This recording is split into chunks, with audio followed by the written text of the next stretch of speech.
Good morning, everybody. Today we are starting the chapter Foreign Exchange Risk Management. In short, which is known as Forex. That is a bigger chapter. Every time question has been asked in exam, you can expect 10 to 15 marks from this chapter in your exam. Sometimes it is 10, sometimes 15 like that. And not only that, there are some other chapters, for example, option, future. The knowledge of this chapter would help us to solve the problem in those chapters also. So this chapter itself, good weightage in the exam. In other chapters also, the knowledge of this chapter is required to solve the problems in the other chapter. Let us start. Please you write down chapter name, Foreign Exchange Risk Management. Foreign Exchange Risk Management.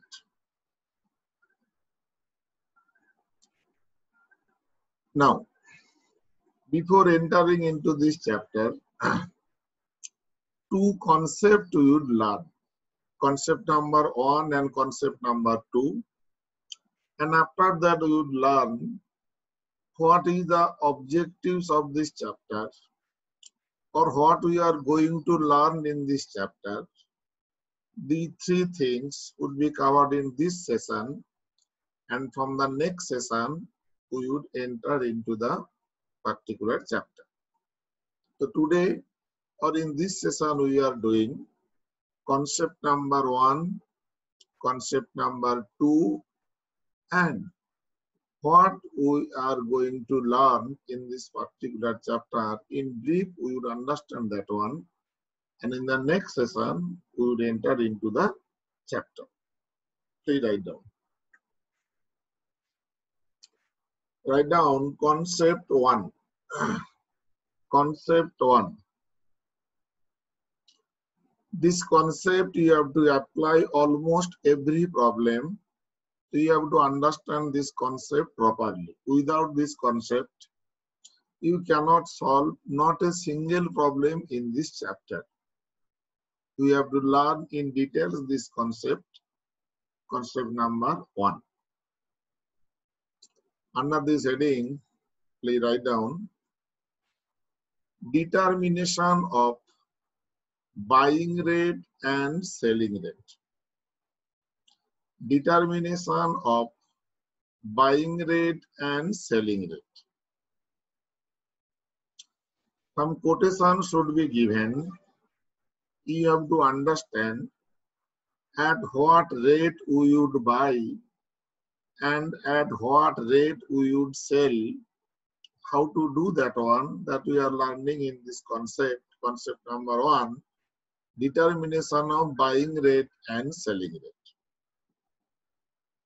Now, buy, what does it mean? What comes in that we buy and what goes out that is sell. Simplest thinking. What is buying? Anything coming in, that thing we are buying. Anything going out, that is known as selling. That thing may be an item, that thing may be a commodity, or that thing may be a currency also. It does not matter whether it is a commodity, whether it is a currency, whether it is an item, it does not matter. Anything coming in, that thing we are buying. Anything going out, that thing we are selling. For example, suppose you are buying a mobile phone for rupees 10,000. So what we would say, mobile phone is coming in. we would say we are buying the mobile phone and INR 10,000 is going out. So you would understand INR we are selling. Mobile phone we are buying, INR we are selling. From the mobile phone dealer, you think mobile phone is going out from the dealer's viewpoint. So from dealer's viewpoint, dealer is selling the mobile phone. And from the dealer's viewpoint, INR is coming in. So you would say he is buying the INR in this way. So just change your mindset that we cannot buy INR, we cannot sell INR. It is not like that. Anything coming in, we are buying. Anything going out, that we are selling. Based on that one, when a particular quotation is given, how to determine our buying rate, how to determine our selling rate, that we are going to learn in this concept number 1. So please you write down. Write down. Example 1. I have started with example. Example 1, you write, a trader provides the following rate. A trader provides the following rate. What is the rate? Please write. 1 mango equals to rupees 15 dash rupees 20. It is not minus, it is dash. 1 mango equals to rupees 15 dash rupees 20. Write down, a trader provides the following rate. 1 mango equals to rupees 15 dash rupees 20. Identify the buying rate and selling rate of the trader. Identify the buying rate and selling rate of the trader. Identify the buying rate and selling rate of the trader. At what rate trader is buying? At what rate trader is selling? Identify the buying rate and selling rate of the trader. Answer. Very simple. The prime motive of the trader is to make a profit from trading of mango. Obviously, trader would like to buy mango at a lower rate and trader would like to sell mango at a higher rate. In this case, lower rate is rupees 15 and higher rate is rupees 20. So trader would buy 1 mango at rupees 15. Same mango, trader would sell at rupees 20. And from the trading of 1 mango, that means buy and sale of 1 mango, profit to the trader would be rupees 20 minus 15 equals to rupees 5. Very simple from this data. Please write down answer. The trader would buy 1 mango for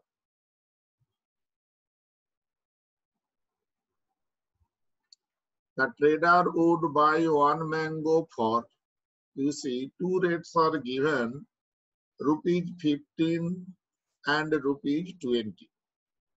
Rupees 15 and rupees 20. Obviously, trader would like to buy mango at a lower rate. Lower rate means rupees 15. Write down. For rupees 15.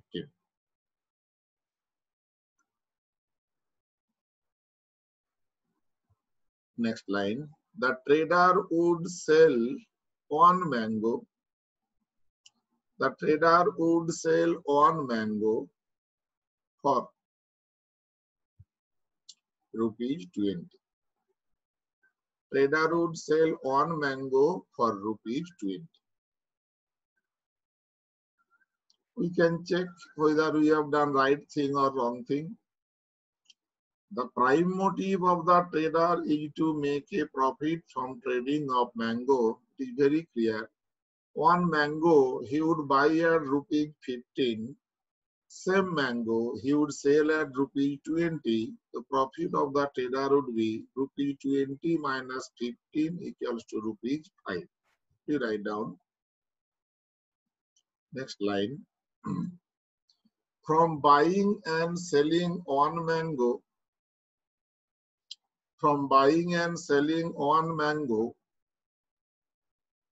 comma, surplus to the trader would be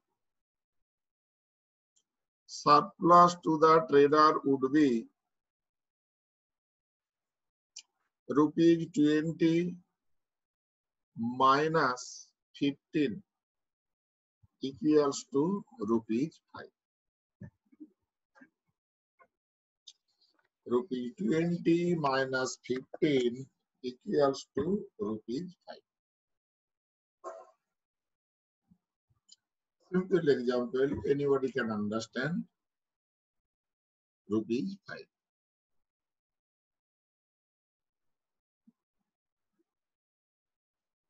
Full stop. Next. There are some issues. The issue I want to raise and I want to make it clear. Two steps. What is the issue or what are the issues? You have to understand it. And second step, how to resolve that issue, that you have to understand it. Apparently it is looking very simple, but that is the most disturbing part in this chapter. What would be the buying rate and selling rate? You have to understand it properly. At least 3 hours we would use behind this particular concept in concept 1 and some numerical in the next session, one by one. Full stop के बाद next line you write down. Note. Next line you write down note.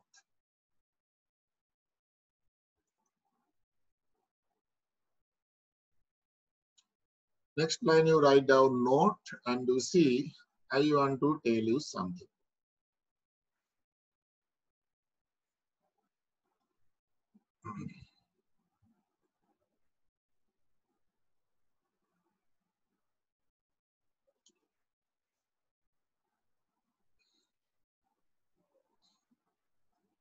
Two parties I have identified. One party is in the left hand side, it is mango trader. In the right hand side, another party is mango customer. Mango trader and mango customer. Now, what the transaction is happening, mango is flowing from trader to the customer and price of the mango, for example, rupees 20 is flowing from the customer to the trader. This is the transaction. The transaction is mango is flowing from the trader to the customer and rupees 20 is flowing from the customer to the trader. It is a transaction. Now, the above transaction can be expressed as follows. The above transaction can be expressed as follows. First, you see at the end of the slide, you copy it. First, you see what I am telling. The above transaction can be expressed as follows. This is the transaction. Now, we can express this transaction in different styles. Style number 1, A transaction we can express from the viewpoint of the mango trader. The transaction we can express from the viewpoint of the mango customer. Either we can express from the viewpoint of mango trader, or we can express from the viewpoint of mango customer. What does it mean? If we look into from the viewpoint of mango trader, we can say trader, only trader. Forget the mango customer. Mango trader, you see, we can say the mango trader is selling mango, and we can say mango trader is buying iron. Mango trader is selling mango, and mango trader is buying iron. From the viewpoint of mango customer, same transaction, we can say mango customer is buying mango and mango customer is selling iron. All of them are correct. Four sentences I have told you. Sentence number one, from the viewpoint of trader. The trader is selling mango. It is 100% correct. Second sentence I have told, from the viewpoint of the trader, that the trader is buying iron. Now, from the viewpoint of customer, third sentence I have told, viewpoint of customer, mango customer is buying mango. Sentence number three, that is a correct statement. Again, from the viewpoint of mango customer, we can say mango customer is selling INR. That is also correct. That means what I want to say. First sentence, the trader is selling mango. Look into the diagram and in the sentence. You see it is matching. From the viewpoint of trader, I am talking. The trader is selling mango. That is a correct sentence. Second bullet. The customer is buying mango. Customer viewpoint same mango. We can say customer is buying. Third one. Third one is the trader is buying INR. Look into the picture. Trader is buying INR. INR coming into the trader. That is my third statement. Fourth one. The customer is selling INR. Customer is selling INR. That is also 100% correct statement. So transaction is same. We can express the transaction in four different styles. From the viewpoint of trader, from the viewpoint of customer, from the viewpoint of mango, from the viewpoint of INR. In four different styles, we express this particular transaction. In this chapter, what would happen? In which respect the problem information is given, very difficult to understand. You have to understand the respect, and accordingly you have to find out what would be the applicable rate. In which style we would think, that we want to be clear. A definite style we would learn, and that style we would follow for every problem. 100% our calculation should be correct. So first, what is the style we would follow? We would express it from the viewpoint of trader. We would express it from the viewpoint of customer. We would express it from the viewpoint of mango, or we would express it from the viewpoint of INR. You have to be clear. So all possible ways of expression I have told you. The trader is selling mango. The customer is buying mango. The trader is buying INR. The customer is selling INR. These are the four possible ways to express the transaction, what is happening in my picture in between the trader and customer. Please you note it down. Please you note it down.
Now, after this, next to write down. Next to write down. One issue I have raised. You have to understand the issue.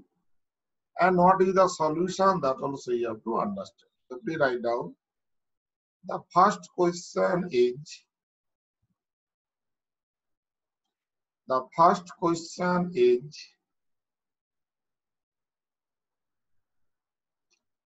the word buy and sell. The word buy and sell we would use. The word buy and sell we would use from the viewpoint of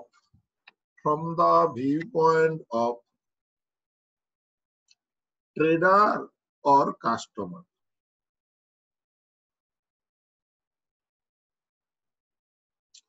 From the viewpoint of trader or customer.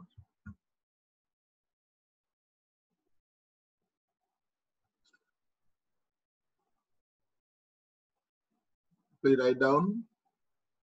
The first question is, the word buy and sell we would use from the viewpoint of trader or customer. You see your diagram, trader. What the trader is buying? Trader is buying actually what comes into the trader. What comes into the trader? Rupees 20. So we can say trader is buying rupees 20. What the trader is selling? What is going out? What is going out? Mango. That means from trader's viewpoint, if we use the word buy and sell, we can say trader is selling mango and trader is buying iron. Now, from the customer viewpoint, if you see what is coming in, mango. What is going out, iron. So we can say the trader is buying mango, the customer is buying mango and the customer is selling iron. So buy and sell words are relative words. From whose viewpoint you are talking, it will become most important. Item is mango. Trader is selling, but customer is buying.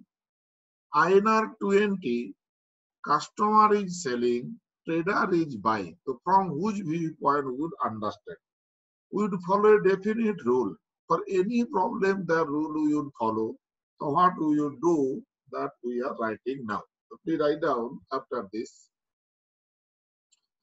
It is always better. It is always better.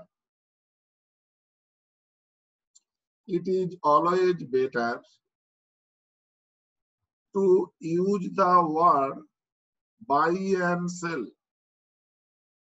It is always better to use the word buy and sell from the viewpoint of market maker. New name. You write down first. From the viewpoint of market maker. Please you write. It is always better to use the word buy and sell from the viewpoint of market maker. New name market maker, what does it mean?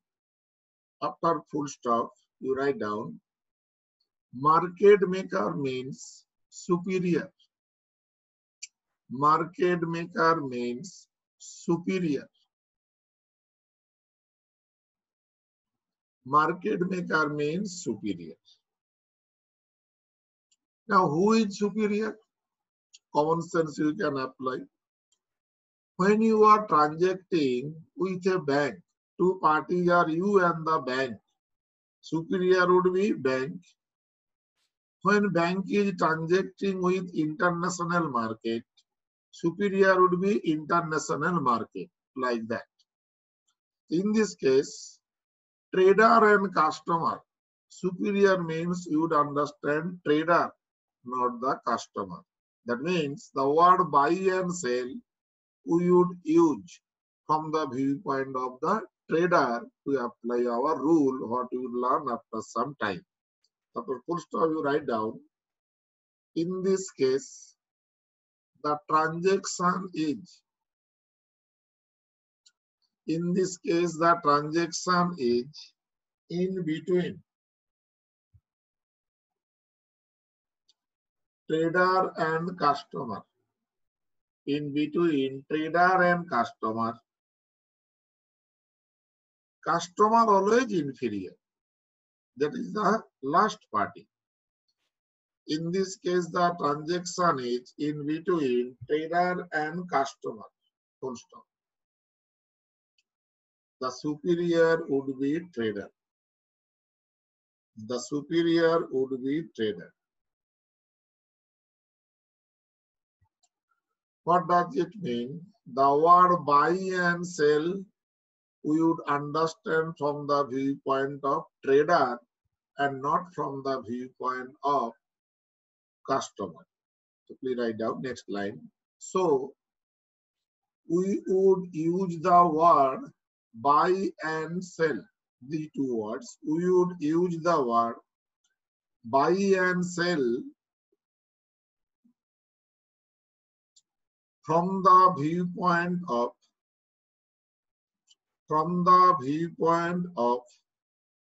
trader.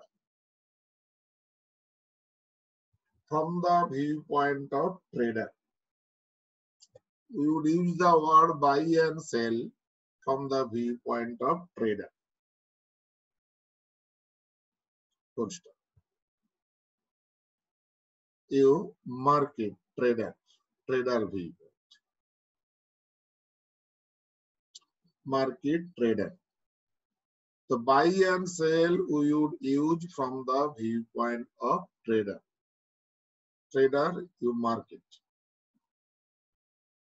Now, next slide. I would complete the slide. After that, you would copy. You write down for this slide.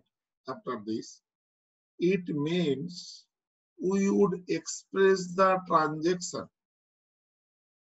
It means we would express the transaction in any of the following manner.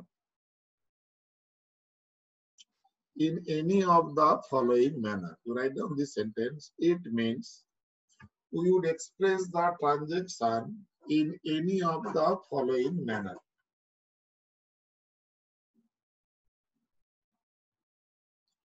We would express the transaction in any of the following manner. Earlier, the transaction we expressed in 4 different styles. Style number 1. Trader is selling mango. Style number 2. Customer is buying mango. Style number 3. Trader is buying ironer. Style number 4. Customer is selling ironer.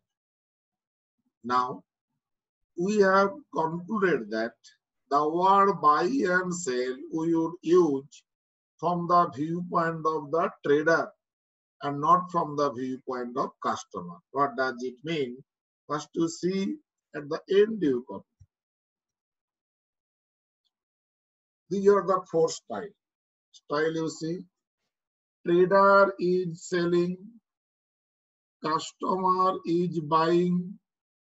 Trader is buying. Customer is selling. We have concluded that the word buy and sell,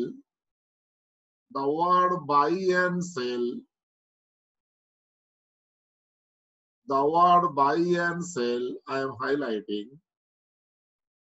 the word buy and sell we would use from the viewpoint of trader. So if we are going to use from the viewpoint of trader, from the viewpoint of customer, that style we have to ignore. That means what I want to tell you, the trader is selling mango. The word sell we have used from the viewpoint of trader. That is, it is matching with our rule that buy and sell we would use from the viewpoint of trader. I have given it tick mark. That means it is okay. Second sentence you see, the customer is buying mango. The word buy we have used here from the viewpoint of customer. But we would always use the word buy and sell from the viewpoint of the trader. So second one, which one is blinking, that one we would try to avoid. That means I am putting cross mark. That means second style we would not follow. Third one. Third one you see, the trader is buying iron. The word buy has been used from the viewpoint of trader. It is in accordance with our rule. That means we can say, we can put here a tick mark. It is okay. Fourth style, the customer is selling iron. The word sell has been used from the viewpoint of customer, but our rule says that it is always from the viewpoint of trader. We would understand. The fourth style, we would follow or would not follow, would not follow. Tick mark or cross mark, cross mark. I want to put the cross mark. If we do that one, the transaction earlier we expressed in 4 different style. Now, after learning the issue number 1, we would understand the transaction not in 4 different style. We would understand it in 2 different style. Style number 1 is trader is selling mango and the trader is buying iron. Customer is buying mango. Customer is selling iron. Those two we would ignore. So please you write down. You write down what is in your screen. Bullet number 1, 2, 3, 4. You write down tick mark, cross mark, tick mark, cross mark.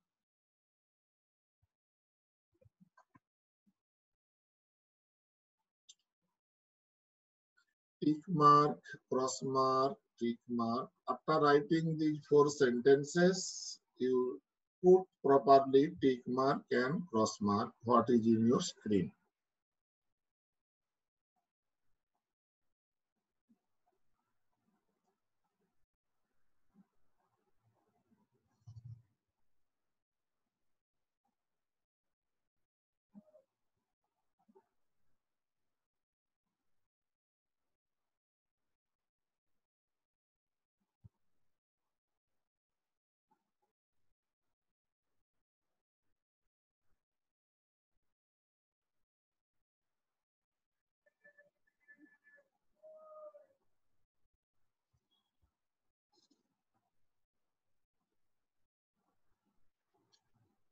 Okay. So after this explanation, what I want to tell you, out of these 4, 2 would be out. Balance how many? 2. That means you can say trader is selling mango, the trader is buying iron. The 2 which I have eliminated, they are not incorrect. They are correct. But to apply our rule in a definite pattern, those 2 correct statements we want to eliminate. So out of 4, 2 are eliminated. Balance remaining in our hand 2. The trader is selling mango and the trader is buying iron. That is in our hand. After that, Please you write down. After that, please you write down. The second question is, we want to reach in one better. It was totally 4. 2 have been eliminated and the 2 we would convert into 1. So write down next issue. The second question is, you write down, the second question is,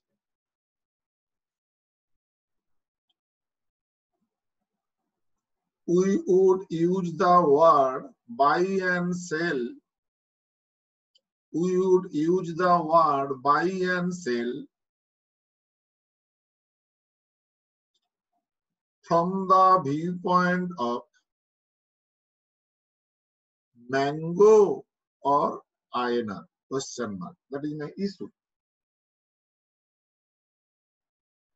The second question is, we would use the word buy and sell from the viewpoint of mango or INR.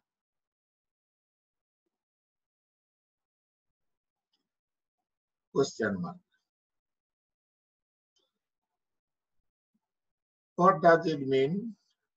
From the viewpoint of trader, we can say trader is selling mango. From the viewpoint of the trader, we can say trader is buying INR. So this transaction we would understand as sale of mango or buying of INR. That you have to be clear. So I have raised the question.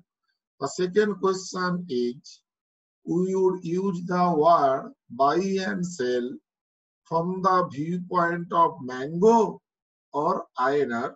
Question. What is the answer? Please write down. Answer write down. In case of two-way quotation. In case of two-way quotation.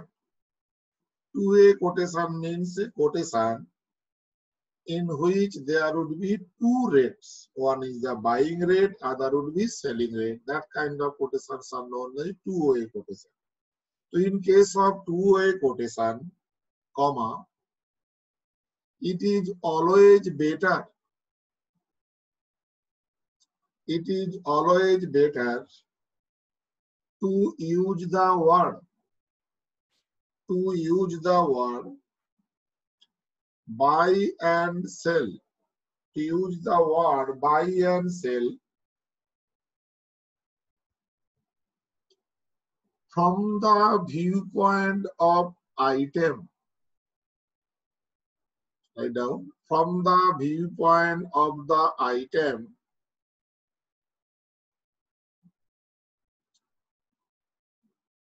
the amount oblique quantity. The amount oblique quantity of which is fixed in the quotation.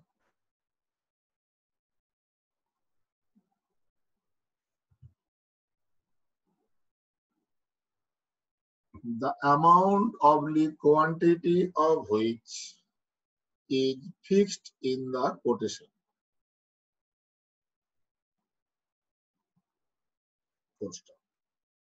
What does it mean? Please you write down. In the present case, the quotation is. In the present case, the quotation is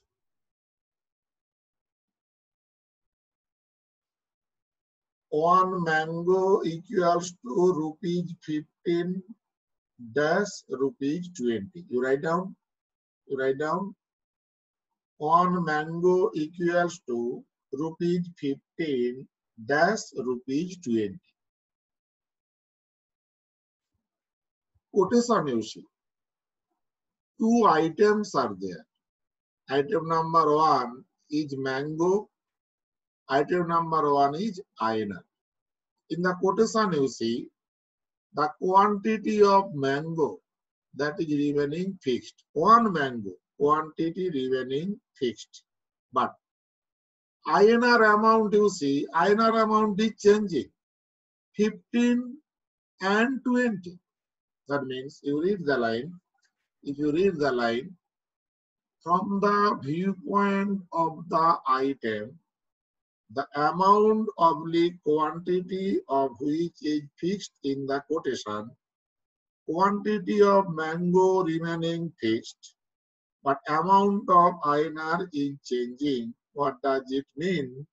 We would use the word buy and sell from the viewpoint of mango and not from the viewpoint of INR. Because mango is the fixed quantity item, but INR amount is actually changing. So you visualize it from the viewpoint of mango. So please write down next line. The quantity of mango is fixed. The quantity of mango is fixed. Whereas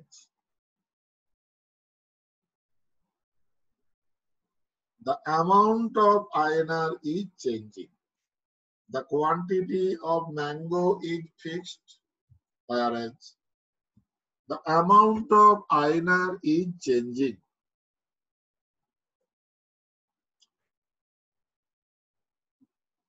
The amount of INR is changing.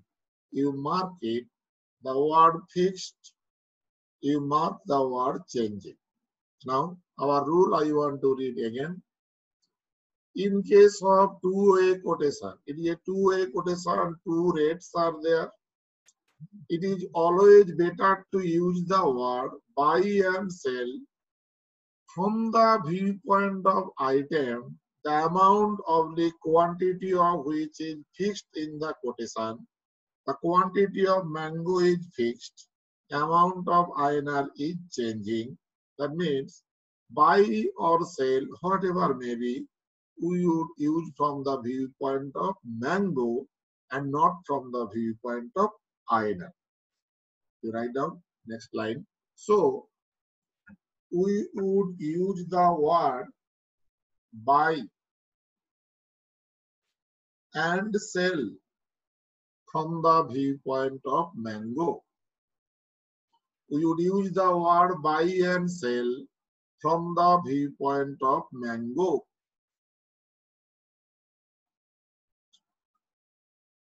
Again, I am telling logic, you try to understand the rule. Logic, you forget it now. Rule, you understand. Fixed amount item, fixed quantity item, maybe a commodity, maybe a currency, maybe anything, does not matter. Anything which is remaining fixed in the quotation, the word buy and sell we would use from the viewpoint of that item. That item may be a commodity, that item may be a currency, it does not matter. Whatever may be, buy or sell word we would use from the viewpoint of that item. To write down from the viewpoint of mango and not from the viewpoint of INR. And not from the viewpoint of INR.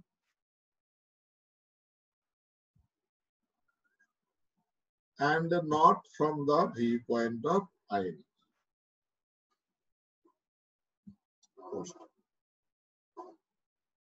What does it mean? Transaction we expressed in 4 different styles. Out of the 4, 2 we have eliminated, 2 in our hand. What are the 2? The trader is selling mango. Second one is the trader is buying INR. We have concluded that buy or sell, whatever may be, we would use from the viewpoint of the fixed amount or fixed quantity item. In this case, that item is known as mango. What does it mean? Next line you write down. It means we would express the transaction as. We would express the transaction as we would express the transaction as, write down, bullet number one,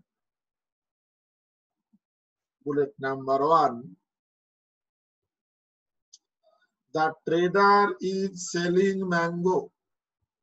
The trader is selling mango and not,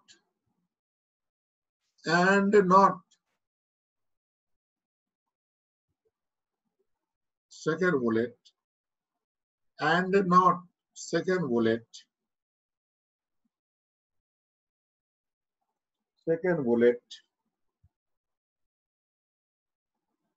the trader is buying either, and not, the trader is buying either, and not, the trader is buying either.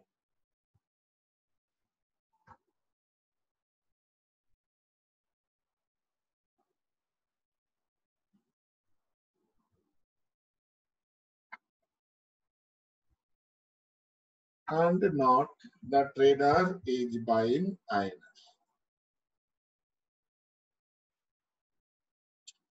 You read, after copying, you read the total slide, then I would enter into the next.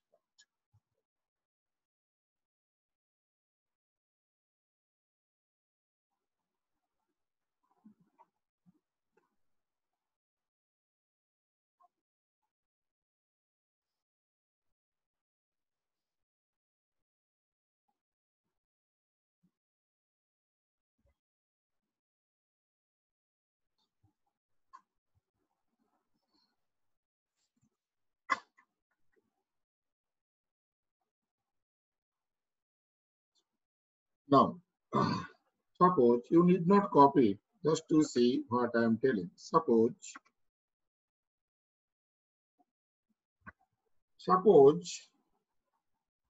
our quotation is like this. Just to see, you need not copy. Suppose our quotation is like this.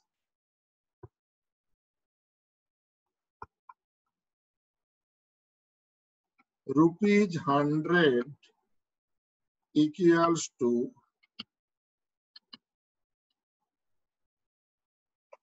2 mango dash 3 mango. This is the quotation. In this quotation, you see, what is the fixed amount item? Is it mango or it is INR? Please look into the quotation. Rupees 100 equals to 2 mangoes dash 3 mangoes. The quantity of mangoes are changing, but amount of INR is fixed. So we can say fixed amount item in this quotation is not mango. Fixed amount item in this quotation is actually INR. That means the word buy and sell in this case we would understand as from the viewpoint of INR and not from the viewpoint of mango. What does it mean? Trader is selling mango. Trader is buying INR. First sale of mango, then buy of INR. You tell me, we would understand that one as sale of mango or buying of INR. Fixed amount item which on INR. So you would understand is that the trader is buying INR and not the trader is selling mango. I repeat.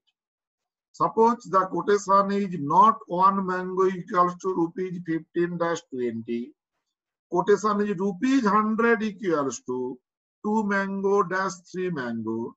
In this case, fixed amount item is rupees 100. Toward buy or sell, whatever may be, we would express from the viewpoint of INR and not from the viewpoint of mango. That means in that case, you would understand it. The trader is selling mango, it is not. The trader is buying INR. And we would not understand that the trader is selling mango. So depending on the quotation, appropriate stride you have to follow. We apply the rule what we are going to discuss after some time. Anyway, such type of situation should come after some time. You do next.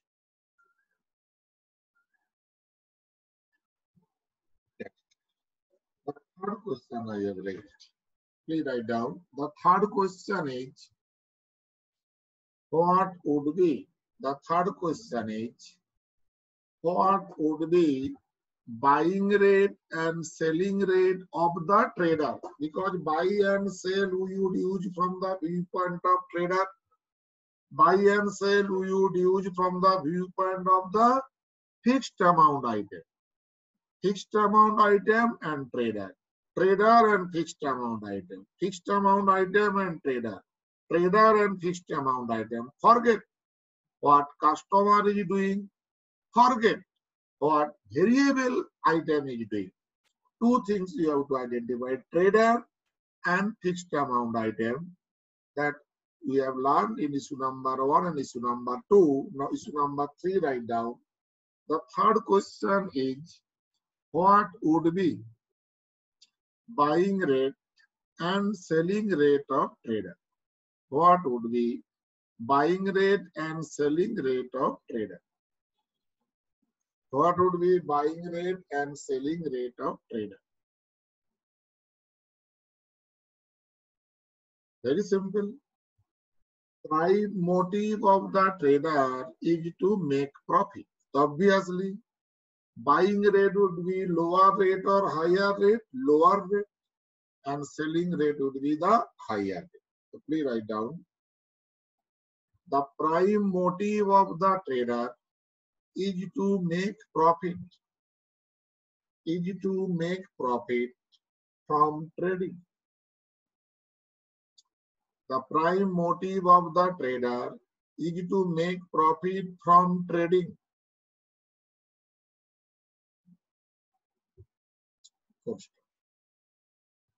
So obviously, the trader would buy at. Obviously, the trader would buy at lower rate. The trader would buy at lower rate and sell at higher rate.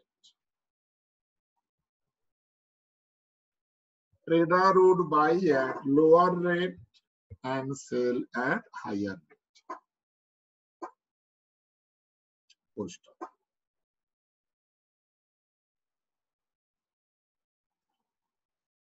Now, what we have noted down or what we have learned, whatever may be, in case there is a two-way quotation, the word buy and sell we would use from the viewpoint of market maker. Market maker means superior. Superior means in between. Trader and customer. Superior is trader. In between bank and customer. Superior is bank. In between bank and international market. Superior would be international market, like that. So we would use the word buy and sell from the viewpoint of the market maker, superior, or trader in this particular case. Second term. The word buy and sell we would use from the viewpoint of the item, the quantity of which or amount of which remaining fixed, not changing. That we have to look into. And the third one is very simple. Once fixed amount item we have identified, trader we have identified what he is doing. Obviously, trader would buy at a lower rate and trader would sell at a higher rate, because the prime motive of the trader is to make a profit. Okay, next. Next you write down example 2. Example 2. Example 2 you write down. A trader provides the following rate. A trader provides the following rate. A trader provides the following rate.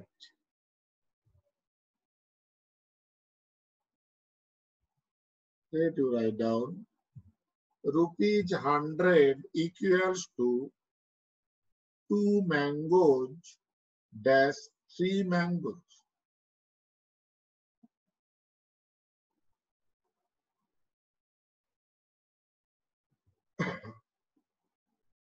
Rupees 100 equals to 2 mangoes dash 3 mangoes. The style of quotation like this. Next you write, identify the buying rate and selling rate of the trader. Identify the buying rate and selling rate of the trader. Identify the buying rate and selling rate of the trader.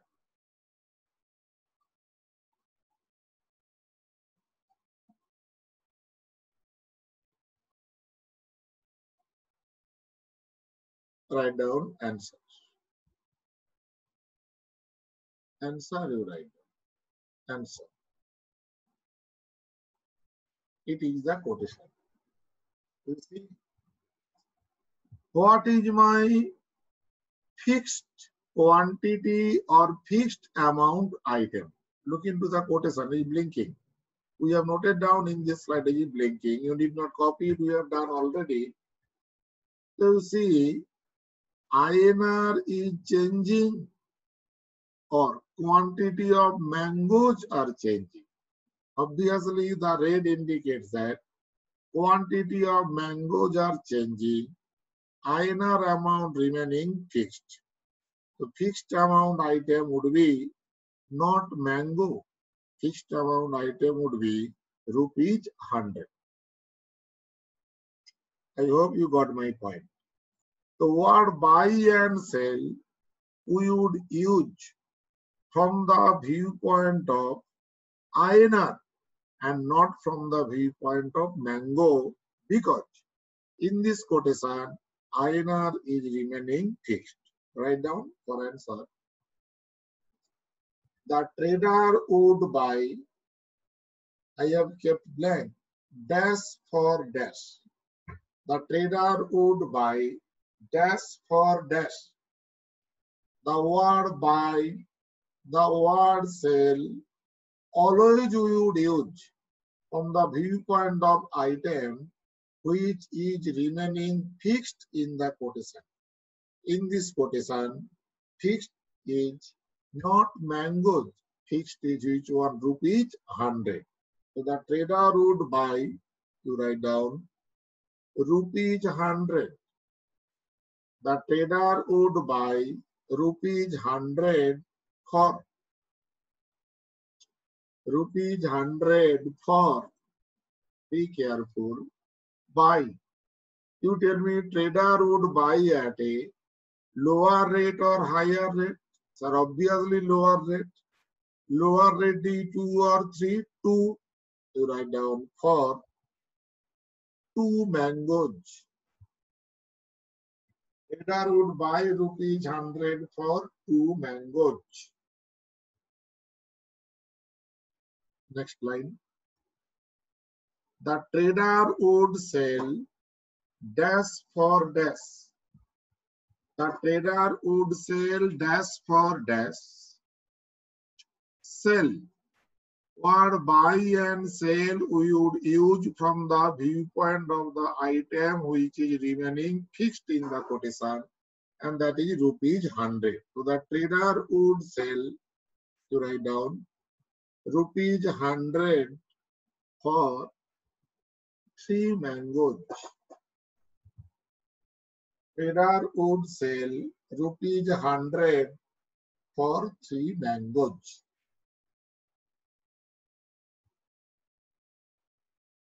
The trader would sell rupees 100 for 3 mangoes.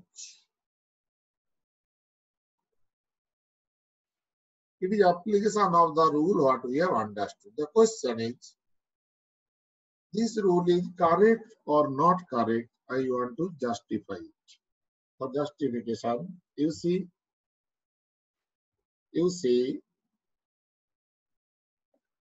prime motive of the trader is no doubt to make a profit. So, from transacting these two as a whole, just to visualize what is happening, this one we can say trader is buying rupees 100 and selling rupees 100 means buying means rupees 100 inflow, selling is rupees 100 outflow. So after the two activities, INR to the trader would be how much? Nil. Buying means rupees 100 inflow, selling means rupees 100 outflow. So after these two transactions, INR in the pocket of the trader would be nil. Now come to mangoes. Trader is buying rupees 100 means rupees 100 is inflow to the trader. So two mangoes would be inflow or outflow. For any kind of activity, something would be in and something would be out. So rupees 100 is inflow to the trader. So two mangoes would be outflow from the viewpoint of the trader. Second line, rupees 100 sell. Sell means it is outflow. So obviously 3 mangoes would be inflow to the trader. So from the viewpoint of the trader, rupees 100. First rupees 100 in, second rupees 100 out. Net effect of INR on the trader is nil. Mango, these two mangoes are out, the 3 mangoes are in. So net effect on the trader would be 3 mangoes in minus 2 mangoes out equals to how much? 1 mango. Now 1 mango, trader के लिए, it is surplus or shortfall? Surplus. Surplus means that is a gain to the trader. Means what we are doing, they are 100% correct. So we write down next line. Next line you write down. After buying and selling rupees 100. After buying and selling rupees 100, surplus to the trader would be,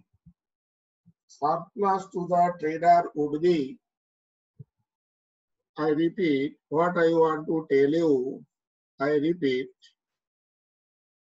these two mangoes, they are outflow. These two mangoes would be out.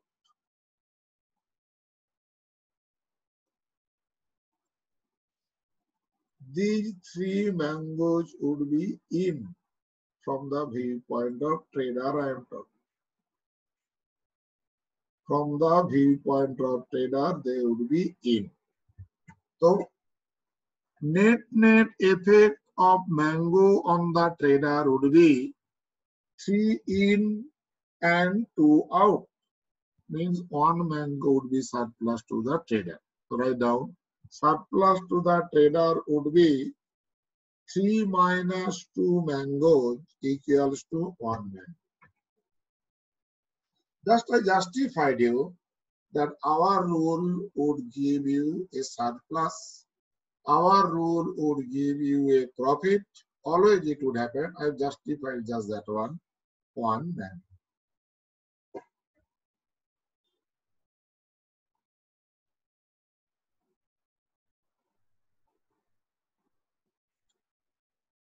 Next. Example 3. Write down. Example 3. A trader provides the following rate. A trader provides the following rate.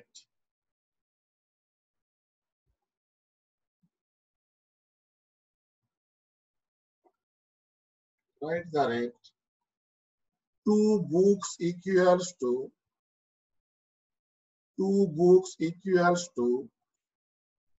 10 pencils dash 12 pencils. No INR, no currency.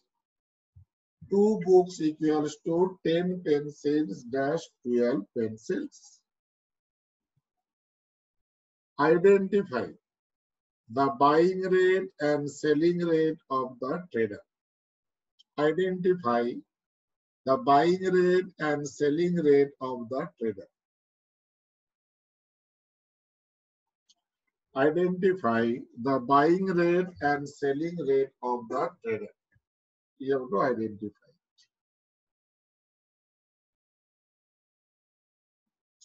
To see the quotation, my fixed amount item is book or fixed quantity item is book and variable quantity item is pencil.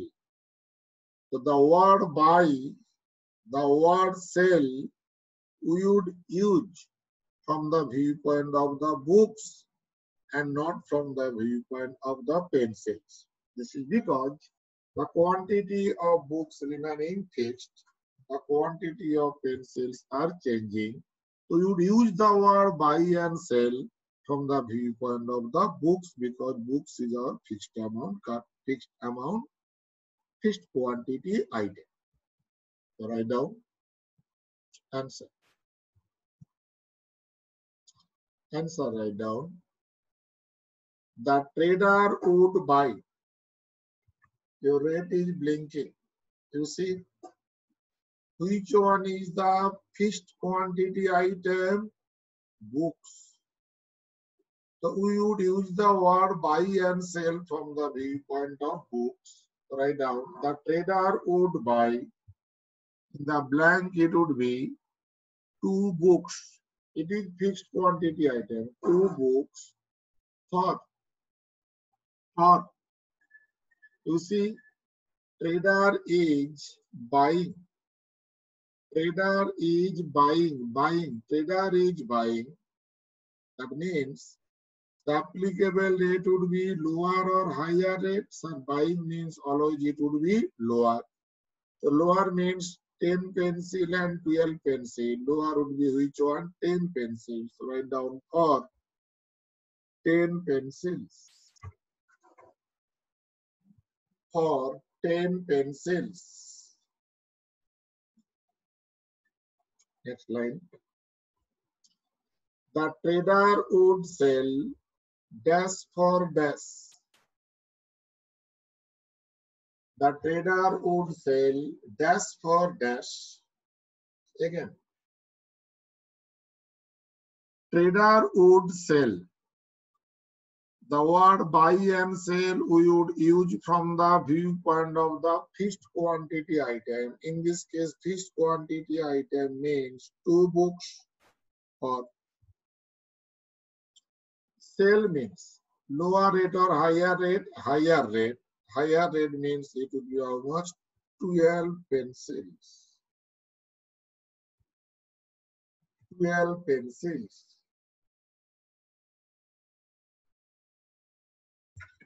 12 pencils. Now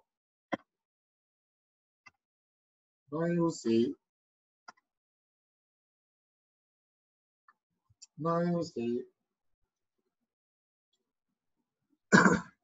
buy 2 book means 2 books in, sell 2 book means 2 books out.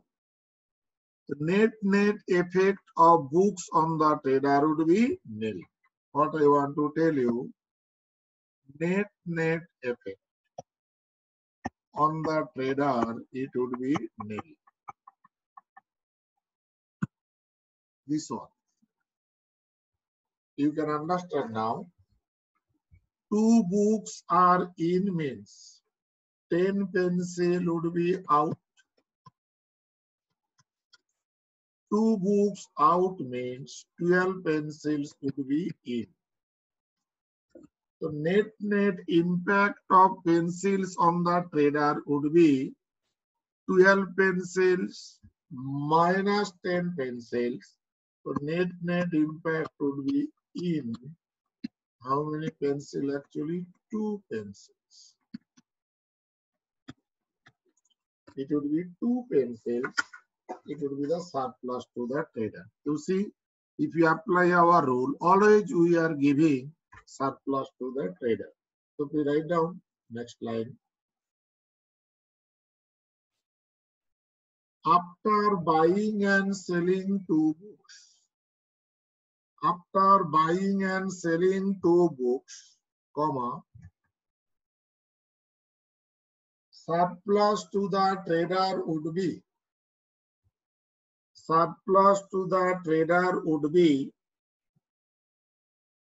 12 minus 10 pencils equals to 2 pencils. 12 minus 10 pencils equals to 2 pencils. In each case, I am justifying that we have done right thing, not more than that. 12 minus 10 pencils equals to 2 pencils.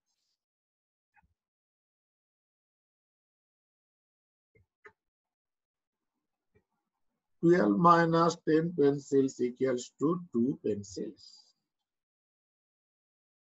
Okay. Next. Conclusion. From the discussion what we have done so far, I want to conclude now. Conclusion. We write down. In case of two-way quotation, now we are summarizing what we have learned. In case of two-way quotation, comma,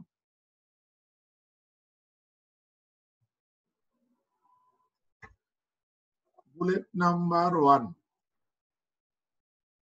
You tell me, our rule is from the viewpoint of superior or inferior. Sir, we have done it is for the superior. Our rule is taking into account buy and sell from the viewpoint of variable amount item or fixed amount item. Answer would be fixed amount item. Trader would buy at a lower rate or higher rate? Lower rate. So those 3 points I want to note down. Bullet number 1. The superior would buy the fixed amount item.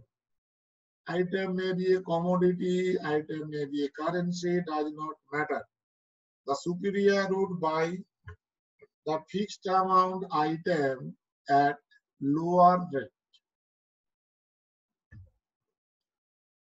You see, I have underlined superior in our issue number 1, buy issue number 2, fixed amount item issue number 2, and issue number 3 lower rate. The superior would buy the fixed amount item at lower rate.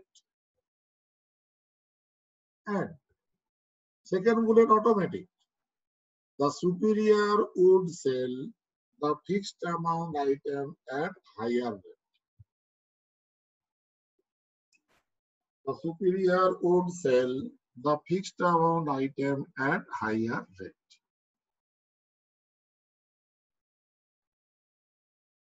This is our summarization. The superior would buy the fixed amount item at lower rate, and the superior would sell the fixed amount item at higher rate.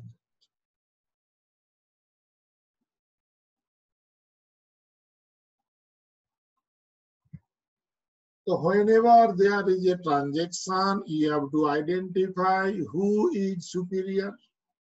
You have to identify which one is our fixed amount or fixed quantity item. And after that, superior would buy that item at a lower rate, and superior would sell that item at a higher rate. That is our summarized conclusion what we have noted.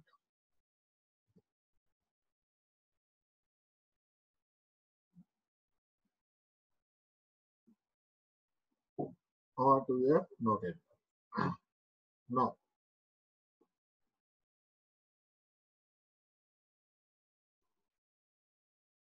Now, this is the conclusion.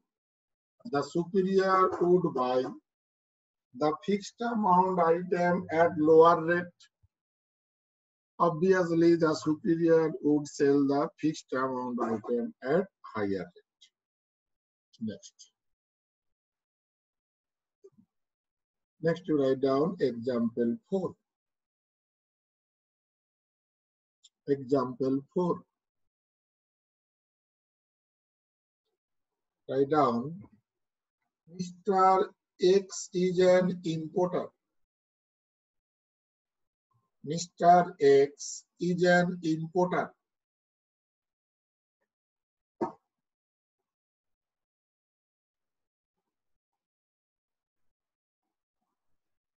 Invoice amount is $10,000. Invoice amount is $10,000.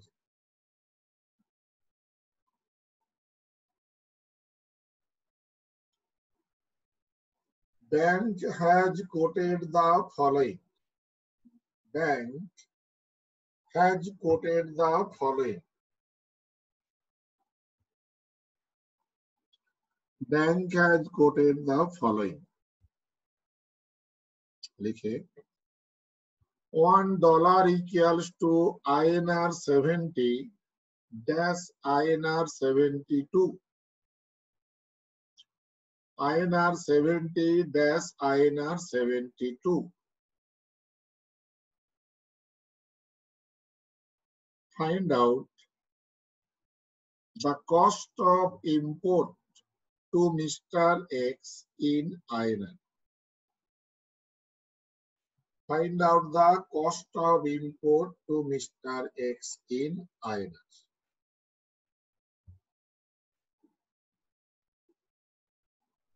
So Mr. X is an importer. Invoice amount is $10,000. Bank has quoted the following.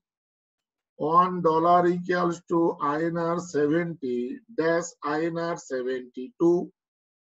Find out the cost of import to Mr. X in INR.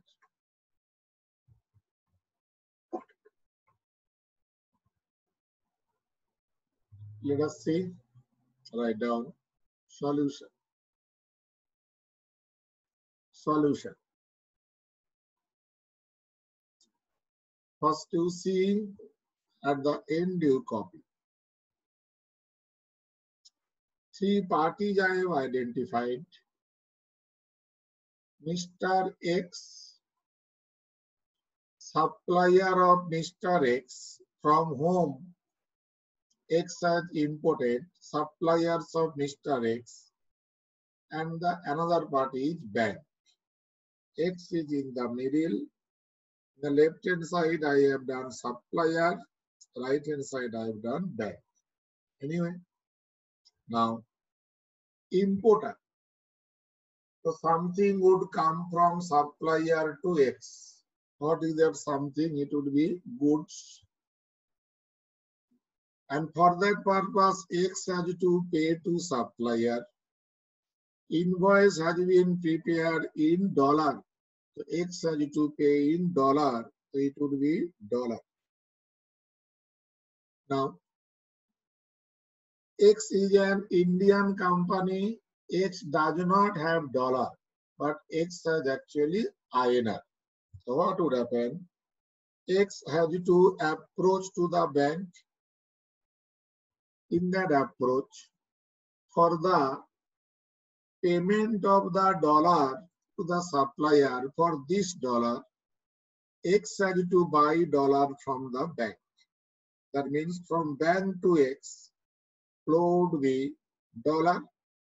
Obviously, from X to bank, there would be currency, that currency is actually which one? INR. That is our pictorial presentation of the various transactions. Supplier to X goods, X to supplier dollar. How to manage that dollar? X has to pay INR to the bank.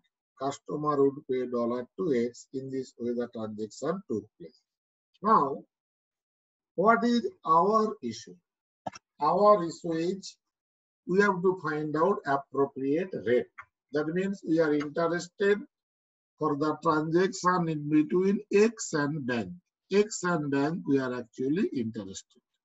Now, X and bank, superior is which party? Bank.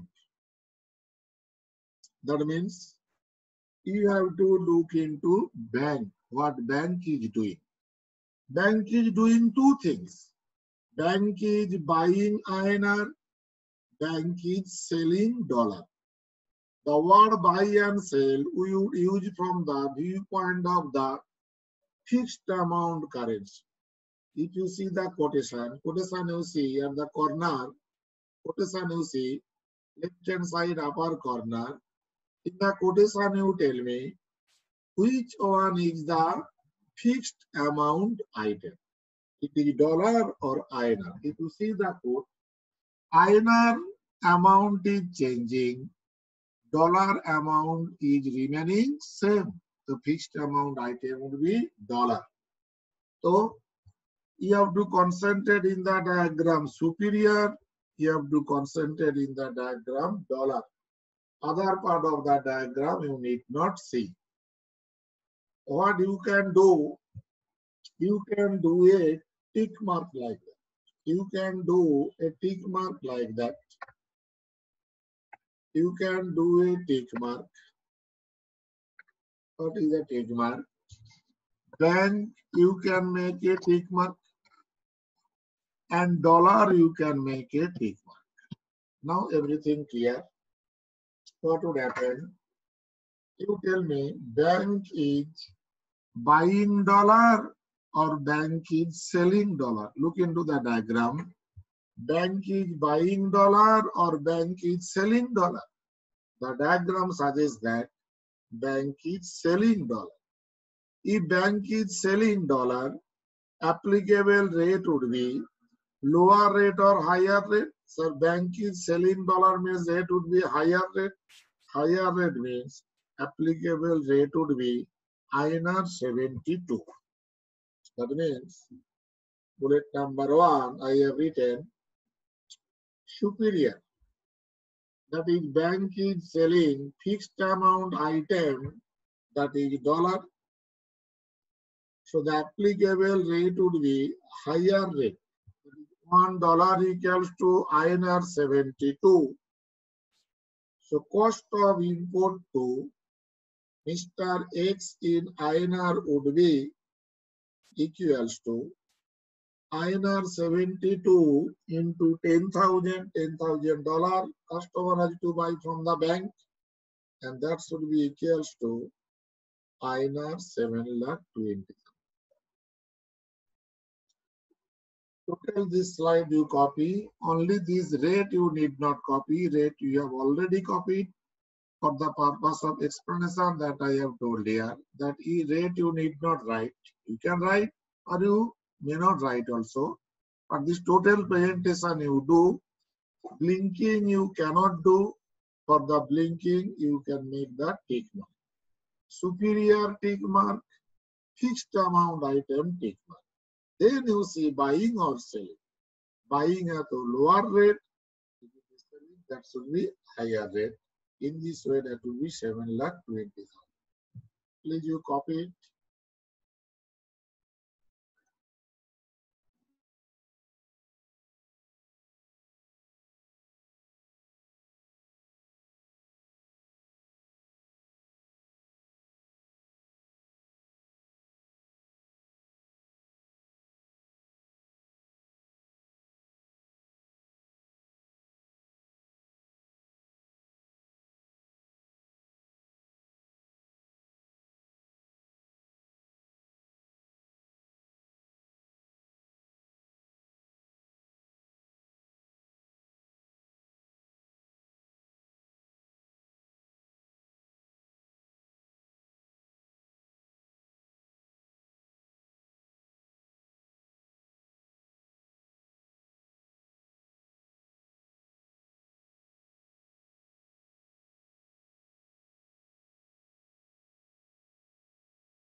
Okay, I think you have copied it. Next.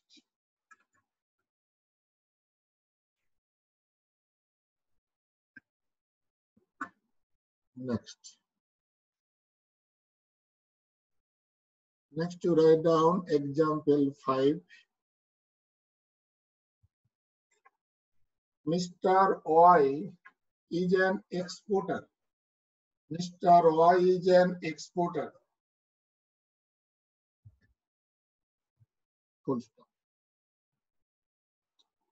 Invoice amount is $20,000.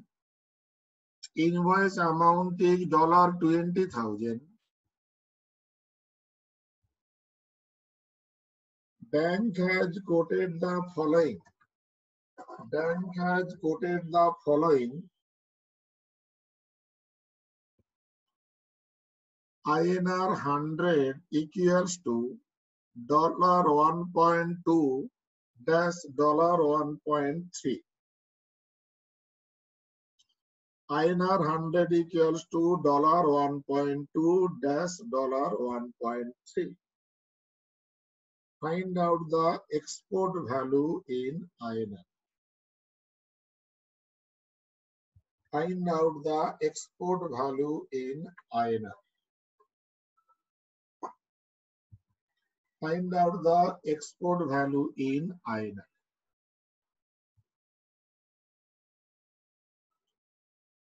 Find out the export value in INR. You do it.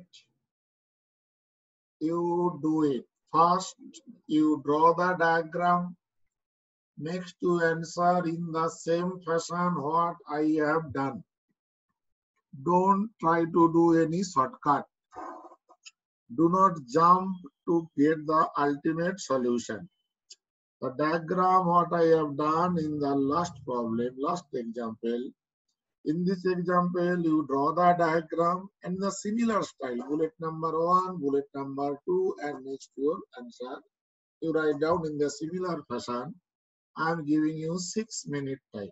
6 minute time I am giving you, you do it. 6 minute time, you do it.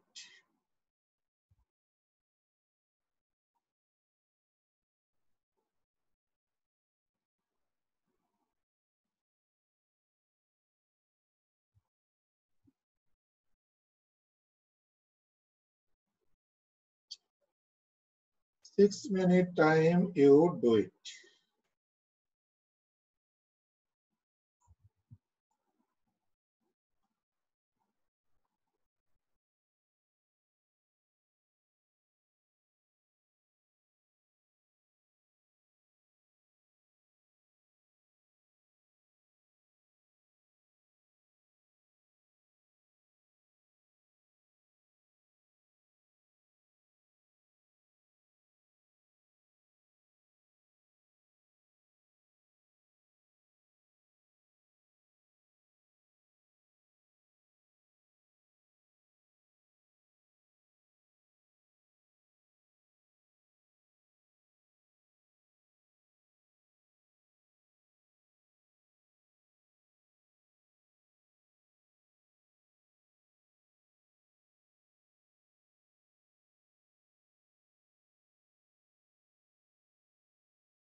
I think you have done it.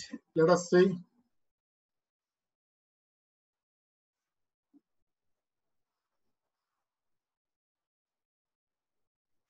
Name has been changed. Earlier we wrote supplier as X is an exporter, the name would be customer. If you have not written customer, please write down customer.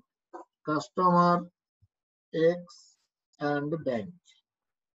Exporter X would send goods to customer.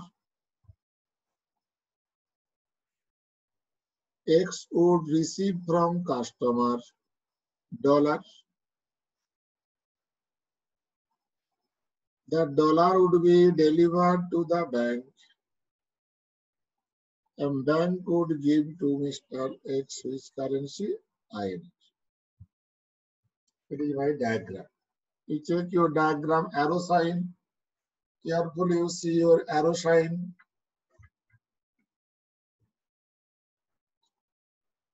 X to customer, it is goods.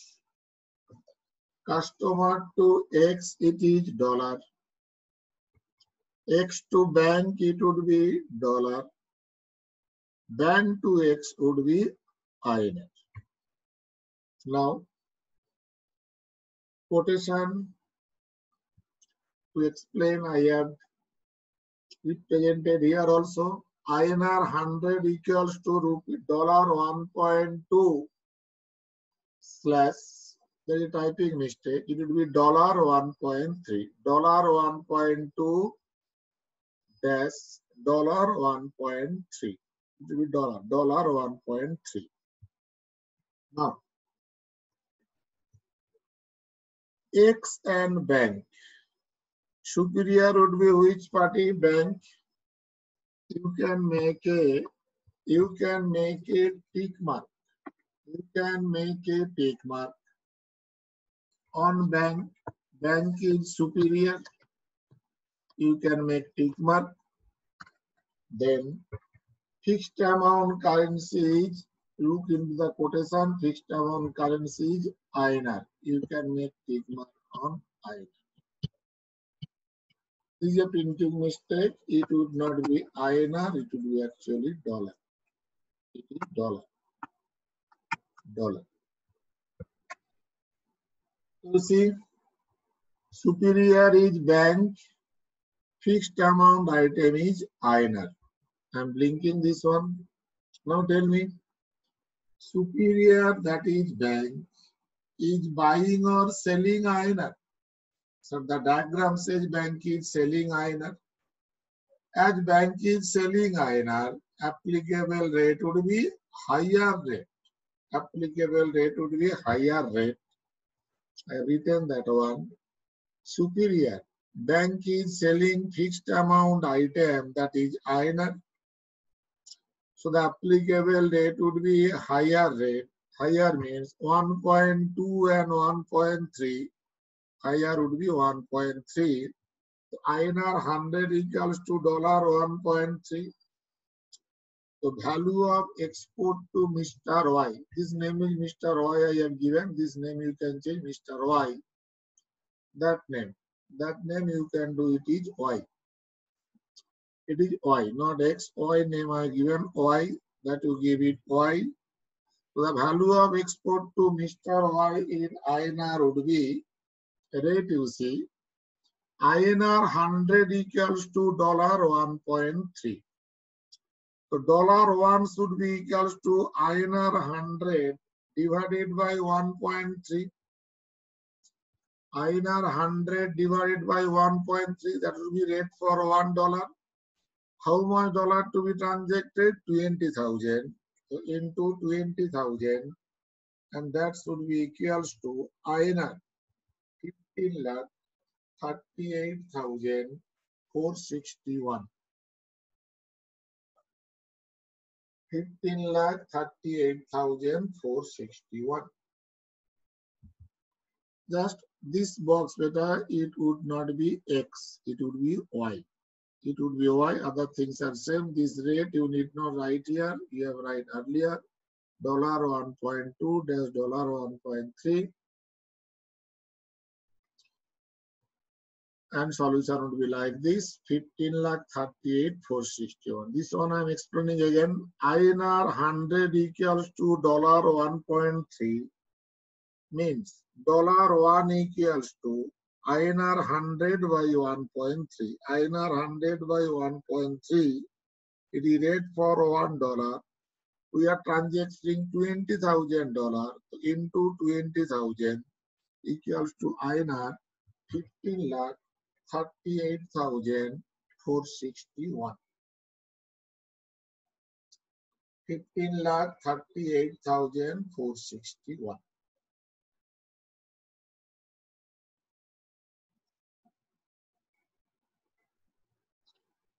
$15,38,461.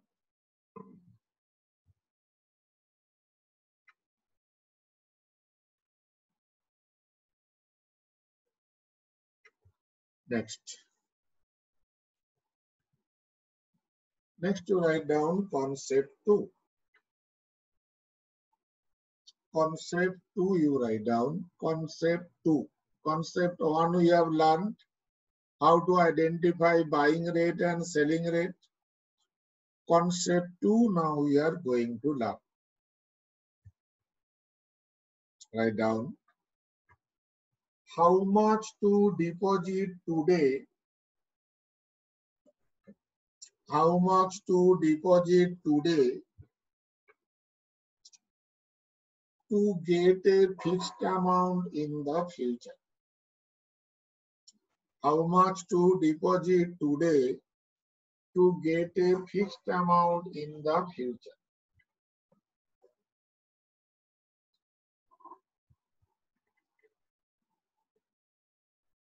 It is very important for everybody. For example, now you are student, after passing CA you are working, and at the age of your 60 you want to accumulate, for example, 1 crore. So today how much you should deposit so that when you reach at the age of 60 you would get 1 crore. That kind of calculation always we have to do. So write down how much to deposit today to get a fixed amount in the future that we are learning. Write down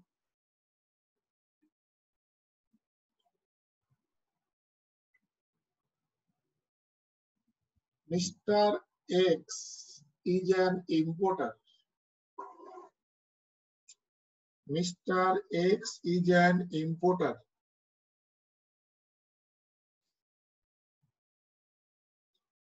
Invoice amount is $10,000. Invoice amount is $10,000. Mr. X is an importer. Invoice amount is $10,000. $10,000 is payable. $10,000 is payable after 3 months. Importer means obviously payable would be, and that payable not now, it is payable after expiry of 3 months from now. Dollar fixed deposit within bracket FD. Dollar fixed deposit within bracket FD rate is 12% per annum. 12% per annum.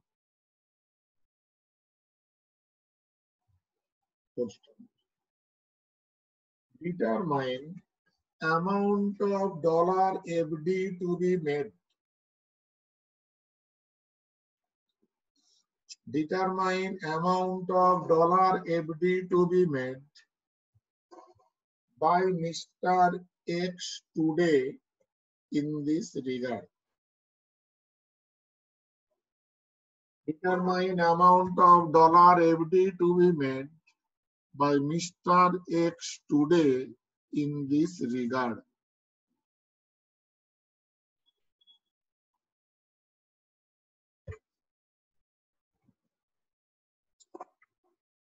You see, Mr. X is an importer. Goods have been imported. Invoice amount is $10,000. It is payable after 3 months. So what strategy Mr. X has taken? That today he would deposit dollar or he would make FD of dollar for how many months? 3 months. So that at the expiry of the 3 months, he gets exactly $10,000. The question is, how much amount of dollar to be made FD now? So that after 3 months, Mr. X should get exactly $10,000 to pay the supplier from whom goods have been imported. You understood my point? I repeat. You have imported goods.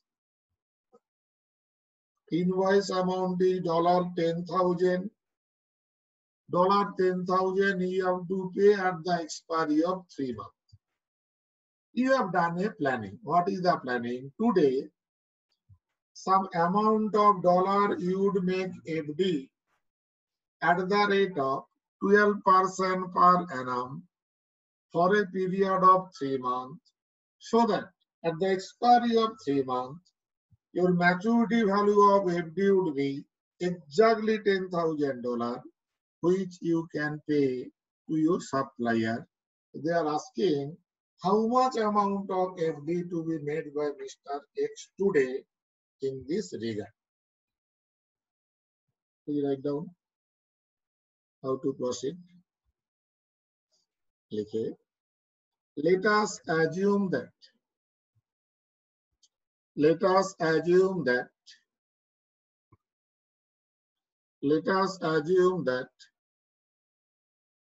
amount of dollar FD to be made in this regard is P.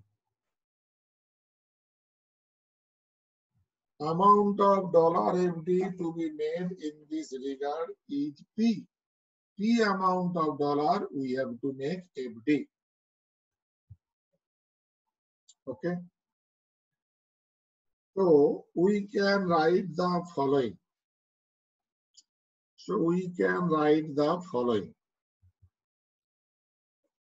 what would happen?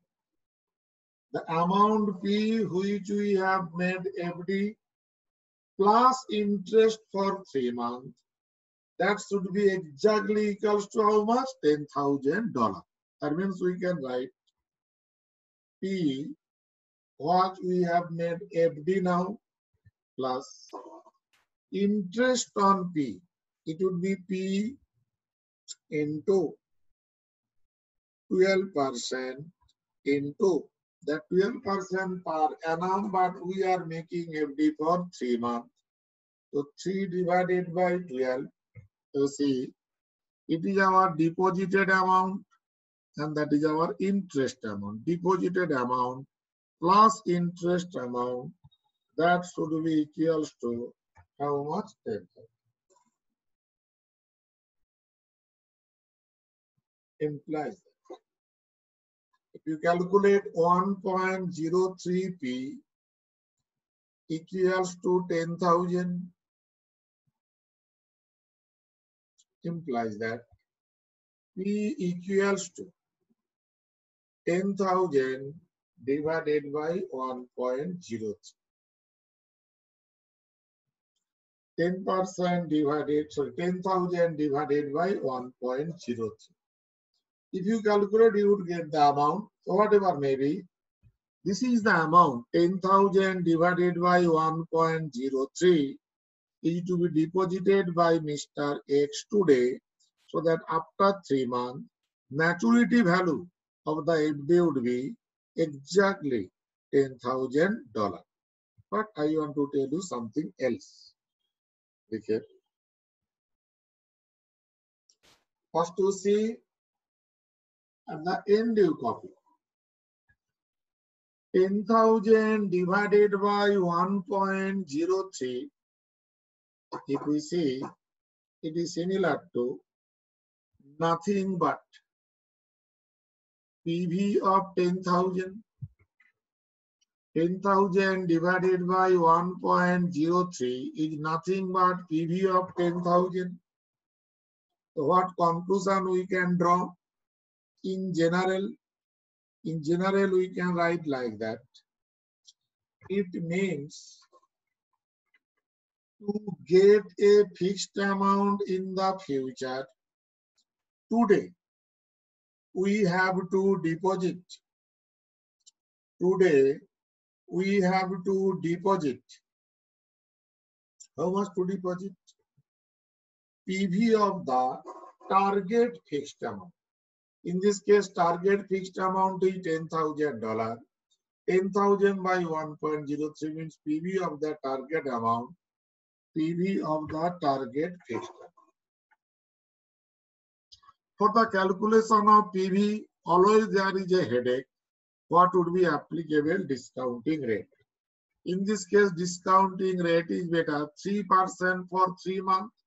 That is 12% per annum. So what I want to tell you, in this calculation of PV, the appropriate discounting rate would be the rate of interest of FD. In this case, FD rate of interest was 12% per annum. Our FD period is 3 months, so it would be 3%. So discounting rate would be the rate of interest of the FD. Please you write down this slide.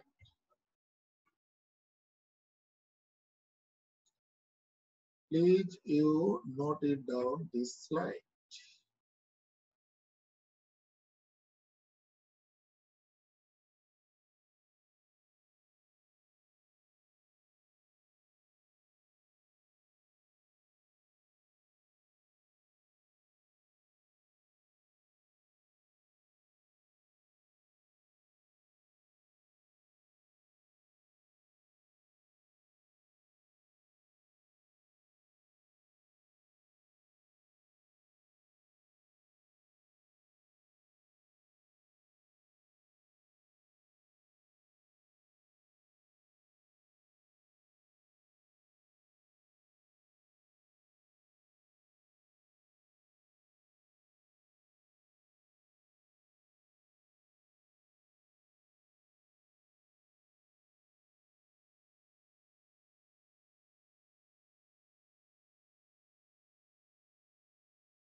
I think you have understood it. So, to get a fixed amount in the future, today we have to deposit present value of that target fixed amount. The calculation of present value, appropriate discounting rate would be the rate of interest of the FD. Okay, next. We'll proceed next. Next to write down what we are going to learn in this chapter. What we are going to learn in this chapter. Let us see what we are going to learn in this chapter now.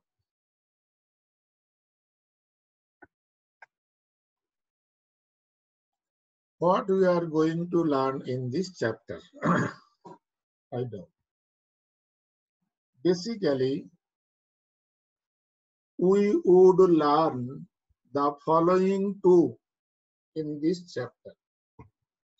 Basically, we would learn the following two in this chapter. Basically, we would learn the following two in this chapter. Basically, so many things are there. Basically, according to me, these two things we are learning. Bullet number one. Bullet number one, you write Forex arithmetic. Forex arithmetic. First, you note it down. Everything I would explain one by one. Forex arithmetic. Second bullet. How to manage the risk arising from exchange rate fluctuation. How to manage the risk arising from exchange rate fluctuation. How to manage the risk arising from exchange rate fluctuation. Basically, these two things we are learning. So many other things are there in connection with these two things. At the appropriate time, you would learn. But basically, we are learning two things: Forex arithmetic and how to manage risk arising from exchange rate fluctuation. Now, sir, what is Forex arithmetic and what is how to manage the risk? I would explain you one by one. Next to write, what is Forex arithmetic? What is Forex arithmetic? What is Forex arithmetic? Write down under this heading. Suppose Mr. X wants to buy $10,000. Suppose Mr. X wants to buy $10,000. Suppose Mr. X wants to buy $10,000. Following quotations are given by different banks. Following quotations are given by different banks. X can approach any bank. The various banks have given the quotations as follows. Write down SBI.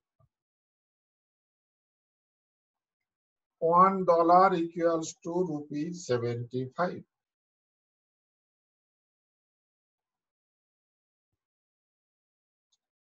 BOB, Bank of Baroda. Bank of Baroda's quotation is ₹100 equals to $1.2. ₹100 equals to $1.2.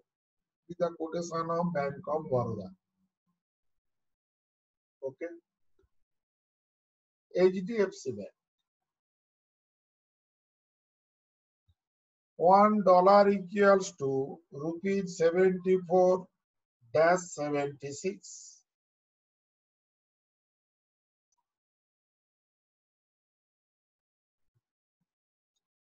Axis Bank. $1 equals to 0.85 pound and 1 pound equals to ₹100.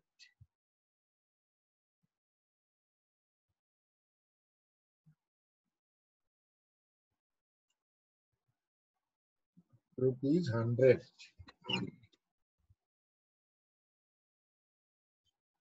Now, you see, Mr. X wants to buy $10,000.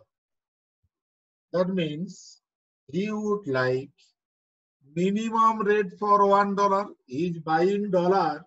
So Mr. X would like to buy the dollar at a minimum rate. So all the four rates we have to study and we have to understand which bank is offering minimum rate. You see, SBI rate is very simple. SBI बोल रहा है if you buy $1, the rate would be ₹75. Nothing to do. Ready-made rate given. Bank of Baroda says that rupees 100 equals to $1.2. So what we have to do? We have to find out the rate for $1. Rate for $1 would be rupees 100 divided by 1.2, whatever may be the figure. Is what we are doing. That $1 for Bank of Baroda means rupees 100 by 1.2. That calculation is known as arithmetic. And as it is in correction with the foreign currency, it is known as the Forex arithmetic. HDFC. HDFC का quotation you see, one-way quotation or two-way, two-way. We have to identify which one is the rate, 74 or 76. We have already learned in our concept number 1. That determination is known as the Forex arithmetic. Axis Bank you see. We are interested dollar INR. They are saying dollar pound and pound INR. Dollar INR directly there is no link, but there is a link through pound. In this case, how to find out the dollar rate in terms of INR, that also we can do. That is known as the Forex arithmetic. So which one to take, what to do or not to do, with the help of Forex arithmetics only we can understand. After that, please you write down. We have to determine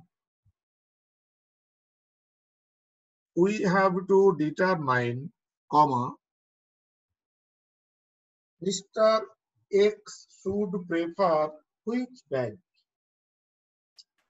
Mr. X should prefer which bank? SBI, BOB, HDFC or Axis?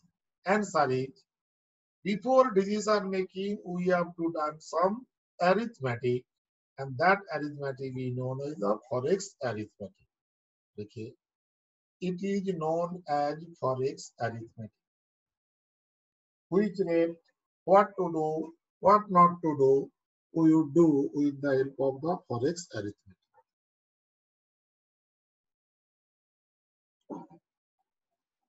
So that is our first part of the learning in this chapter, Forex arithmetic. Like this, other things should come. Just one example I have given. Next to write down. What is management of risk? Second objective I am telling in brief. What is management of risk arising from exchange rate fluctuation? What is management of risk arising from exchange rate fluctuation?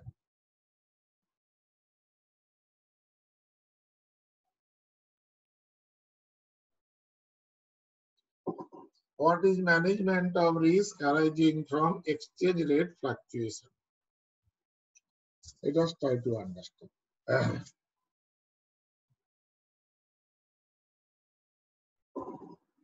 Mr. X has imported a machinery for $10,000. Mr. X has imported a machinery for $10,000. Mr. X has imported a machinery for $10,000. Full stop. It has been sold in India for rupees 7,80,000. It has been sold in India for rupees 7,80,000. So buying cost of machinery $10,000. Sale price is rupees 7,80,000. Two currencies. Buying cost is in terms of dollar. Sale price is in terms of INR. Next line. Mr. X has to pay to its supplier after 6 months. Not now. $10,000 Mr. X has to pay after 6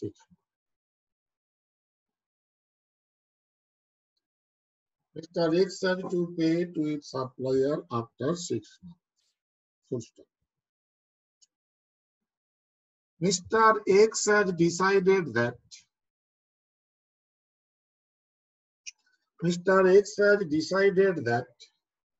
after 6 months,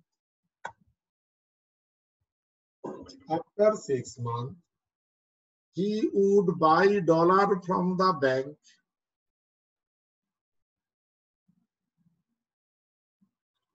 at prevailing rate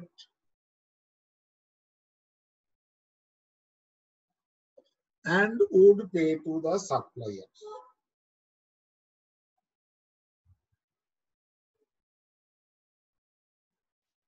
Let us repeat the fact. One machinery has been imported for $10,000. That dollar to be paid after 6 months from now.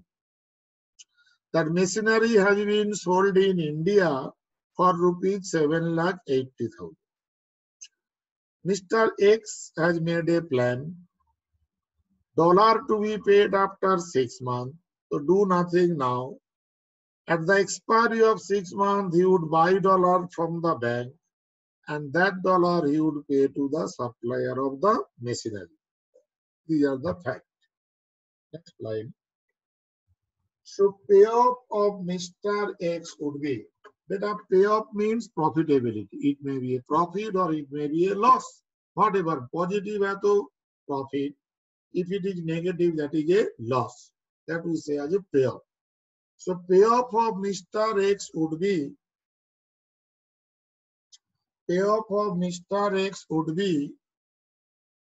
sell price minus buying price. Sell price is rupees 7,80,000 minus buying price is $10,000. $10,000. You see, payoff we can calculate or cannot calculate? Cannot calculate, because what would be cost per dollar standing on today? We know or we do not know? Do not know. We would come to know only at the expiry of 6 months. After full stop, you write down. Standing on today, what would be the exchange rate after 6 months? Standing on today, what would be the exchange rate after 6 months is uncertain. I think all of you know, foreign exchange rate continuously they are changing. Each second, each microsecond, each nanosecond, they are changing. So after 6 months, what would be the rate? No one knows. That is uncertain. Anything uncertain means risky. Anything uncertain means we say it is risky. Anything uncertain means risky.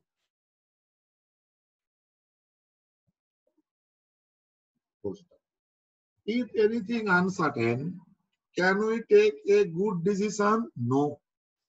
Good decision we can take if we are certain. If we are uncertain, then there will be a chance factor, and that is actually we cannot make the good decision. After full stop, you write down. It means Mr. X has entered into a risk. It means Mr. X has entered into a risk. It means Mr. X has entered into a risk. Why this? I am telling again. Profitability would be rupees 7,80,000 minus $10,000. How much is the cost per dollar? We do not know. We would come to know at the expiry of 6 months. So standing on today, if we look, the rate is uncertain. Anything uncertain means risky. So Mr. X has entered into a risk. In this chapter, we would learn.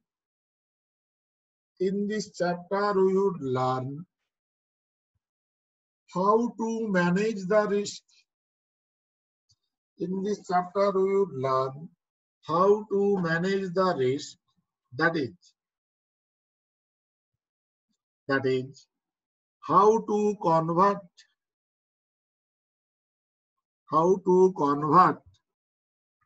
the uncertainty into certainty. How to convert the uncertainty into certainty.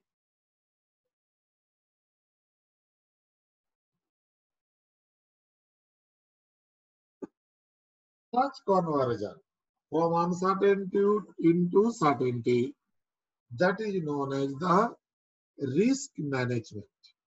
When you are converting with a mechanism from uncertainty to certainty, that is known as the risk management. And as the uncertainty is arising due to exchange rate fluctuation, that risk management is known as management of risk arising from exchange rate fluctuation. If we think about a planet in which exchange rates are certain, so there is no question of uncertainty, no question of risk. And we are in a planet in which exchange rate is continuously changing. In that scenario, how to convert our uncertainty into certainty, that technique, that mechanism, that tools which are available are known as management of risk arising from exchange rate fluctuation. So what does it mean? Basically, we would learn two things in this chapter. First one is Forex arithmetic. One example I have given. Find out the appropriate rate and make a decision what to do or not to do. And the second one is, if there is any risk arising from exchange rate fluctuation, how to manage the risk, that also we have to understand. So, risk management, Forex arithmetic and risk management, these are the two things what we are learning in this particular chapter. It is my session 1 for this chapter. Next, we will go for the session 2. As of now, goodbye everybody.